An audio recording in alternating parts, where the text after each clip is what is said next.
And welcome to another episode of All Things Conflict with me, your host, Maria Arper. And got a really interesting episode today. A criminology researcher and writer who's interested in the non-sensationalism of crime and actually is the founder of a website called The Crime Ledger. And a very big surprise because when I reached out to him, having found the website, he's 16.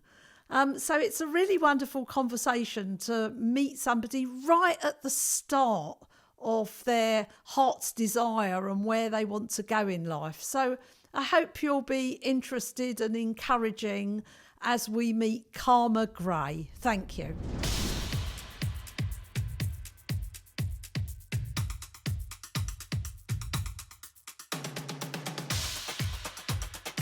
Hi, Karma. Welcome to All Things Conflict.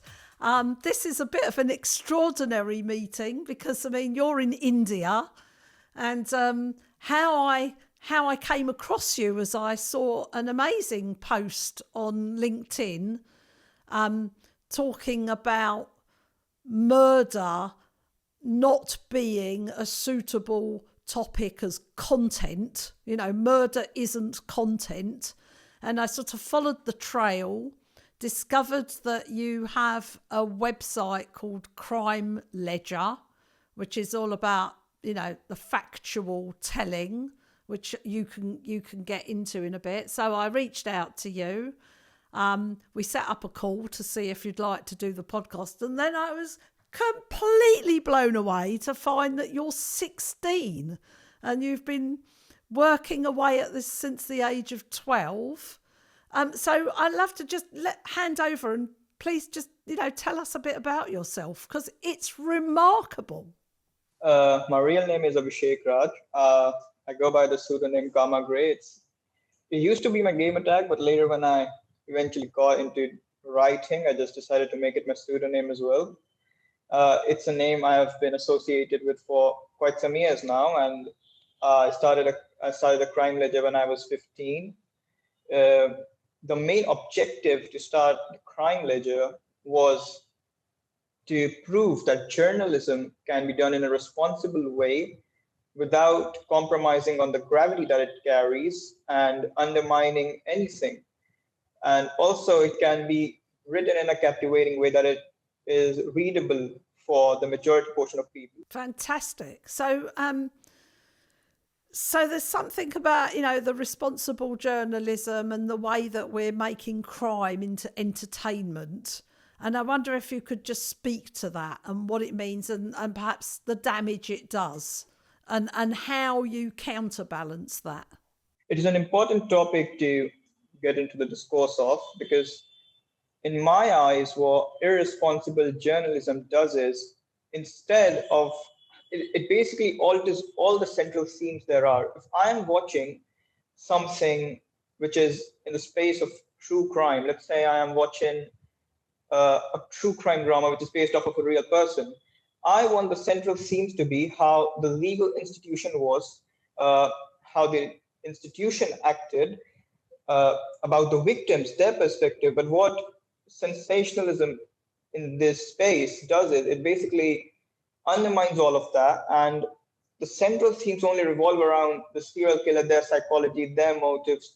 And I just wanted to get into the space because I felt like there was a need of responsible crime journalism platforms in the space. That is what we do. Thank you. And then I noticed on Crime Ledger, one of the topics that you focused on is Ted Bundy.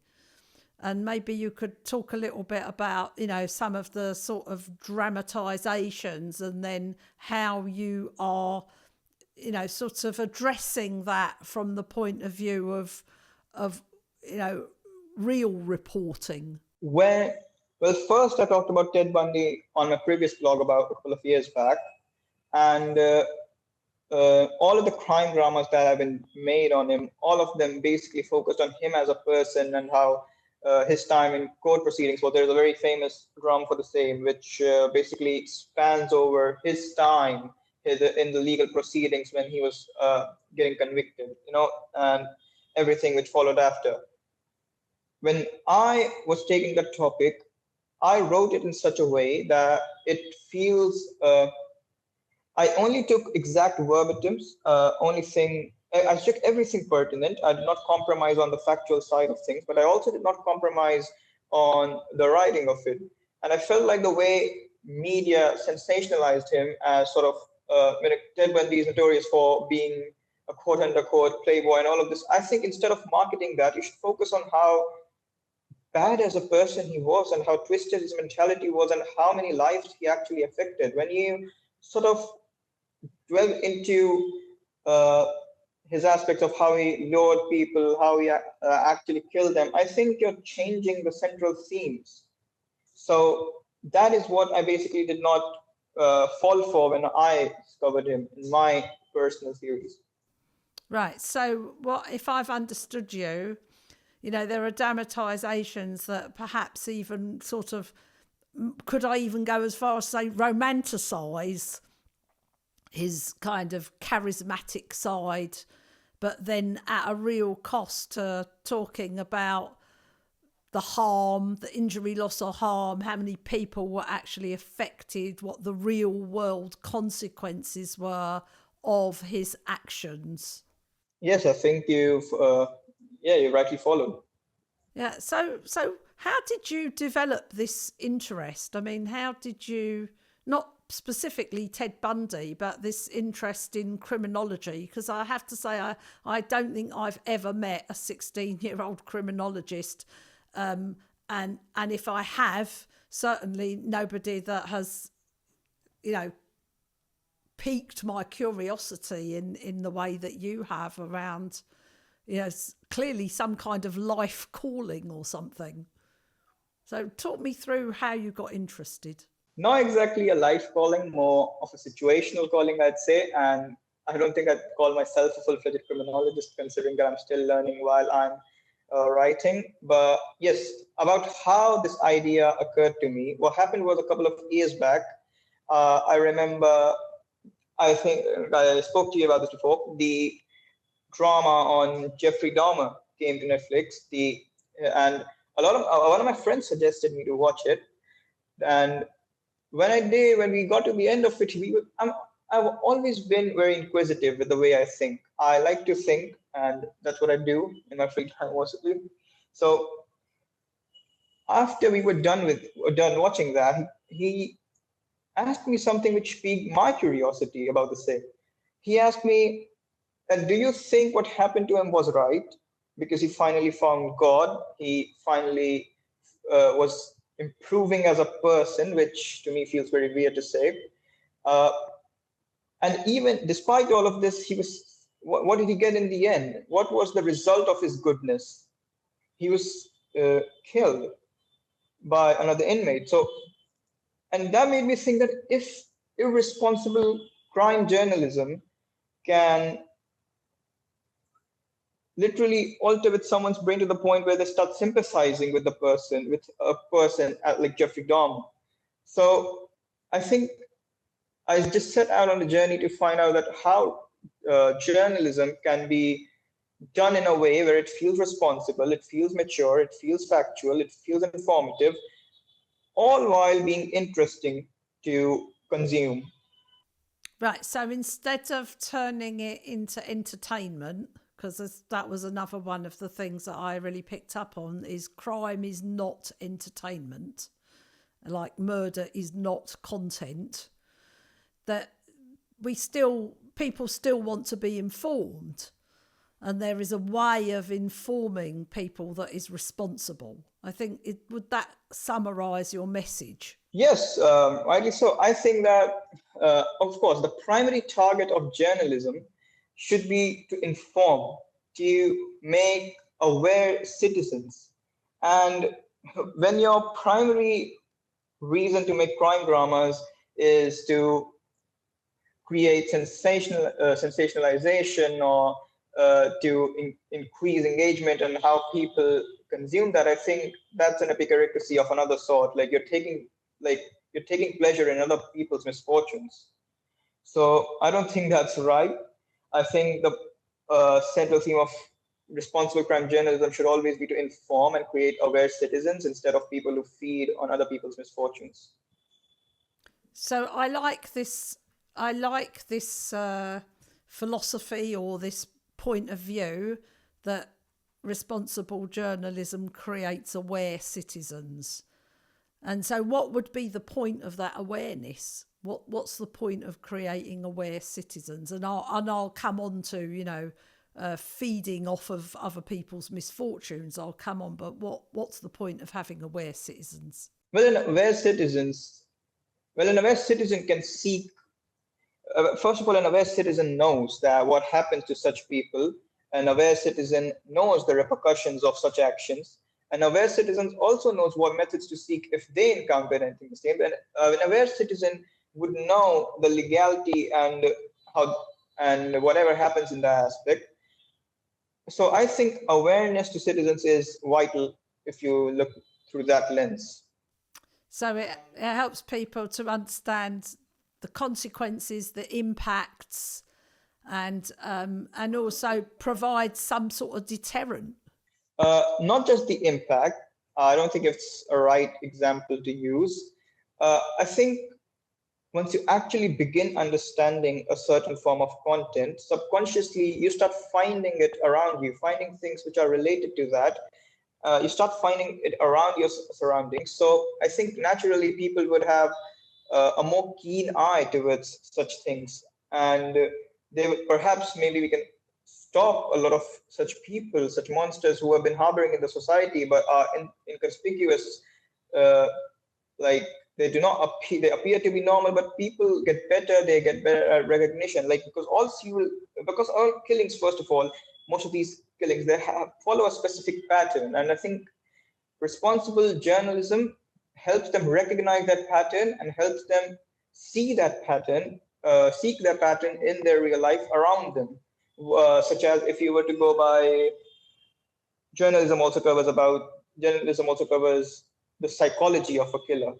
So the signs of the signs that killer showed a well-informed person who's not just watched that content but actually consumed that content to the point where they start noticing those signs in people around them, if any of them show it.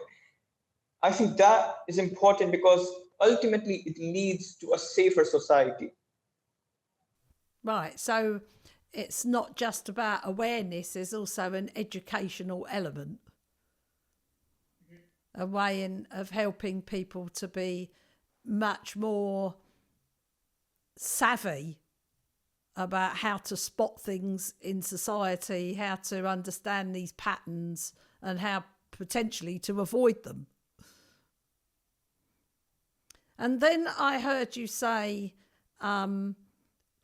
there was awareness and then also not feeding off the misfortunes of others. And by that, I mean, when these kinds of things happen, when there are people who kill many people or multiple people, there's the victim who dies.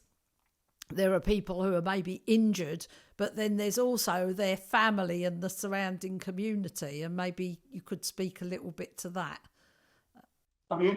So when I was researching, I actually found out that the best way to go about journalism is to, instead of just completely reducing a victim to a plot device, it's better to get the actual experience, to get the actual element of what happened. It's best to refer to the co-victims of the case. So I think, the family of victims are very important to a case, and I think such shows, again, I'm circling back to the sensationalization topic, but this is what it's about. That's central, because after Dahmer came out, or after any such shows came out, the family themselves said that a lot of emotions in them were reignited seeing that, and I don't think that's really a good thing. That only makes grieving harder, in my opinion. Absolutely. Yeah. I mean, that's obviously just re traumatizing people. And of course, because, as you say, you published your first article at 13 and you're 16 now, for me, the importance of this conversation is communicating with a younger generation and what you can do, because if at 16 you're already seeing flaws in the way things are being presented, how can you get this work out there? How can you communicate with a younger generation where, everything is about right, wrong, sensationalism, titillating people, entertainment value, is it good content? And what can we do to sort of reverse that trend? Being very honest here, on a personal capacity, I don't think much change can be brought along because titillation sells, and we live in a time where attention spans are plummeting by the ear. So I don't think there's I can only hope to make a change, but with an initiative as small as mine, I don't think change is really possible if I'm the only one doing it. So in my capacity, I cannot see the future, right? That is completely unprecedented. But what I can do as a human being is put out my best efforts to bring some meaningful change in some form. Yeah, that's right. You can do what you can do. But I suppose I have a hope that out of what you do, there will be some recognition and some influence that you could have about the way you've gone about things, which is different. It is refreshing and different, for someone at your stage in the beginning of your career. It's definitely a starting point, and yes, we can only hope to head well from here. And that is one of my primary objectives right now, to make crime ledger more seen. I want to scale it to a level where crime ledger can become, we can get more ideas, it can become an actual publication, and we can get to the point where we can become a credible source for listing information related to crime. Eventually, right now I'm only covering the psychological aspects of crime and some infamous crime, but a couple of months down the line, I want to become I want to go up to speed with the crimes happening in our society right now and present my views on the same. Right. So I think once I do that, we are bound to get more readers. And yes, that is what I can hope. So the idea is for the website to become a publication and to gain some traction and be able to sort of demonstrate that there is this way of keeping people engaged, but also looking at it more holistically. I'm really touched, and I'm really hopeful that you can find the resources necessary. And if this podcast can help in any way, and I'd love to stay in touch with you and put you in touch with a couple of people, whether that will help you or move the dial along a little bit would be fantastic. But thank you so much. Now, if there's anything you want to leave people with, how can they get in contact with you? And what would you like to leave as a sort of closing thought? Well, as my closing statement, I can definitely say that consuming crime content is not inherently bad because of what it is. I think mistaking that sensationalized version of a crime, of anything which is related to true crime, for factual information without fact checking it, that is not actually on the production how we produce that show. That is on the people, and I think people can only opt to look for better mediums where they get their information from and become more aware. Yes, well, I mean, that's just wisdom beyond your years, Karma. That, not to take the sensationalized or fictionalized version of something as the true story, but it could be just a springboard to really become aware and to learn and to get better sources of information. But thank you so much for joining us. Yeah. Thank you so much. If anyone wants to reach out to me, you can reach out to me on my Twitter account, which is now X Karma Grade 666, or my LinkedIn account. If you search for Karma Grade there, I think my account is the first one that pops up. So these are the two platforms you can reach me from. And yes, that is it from my side.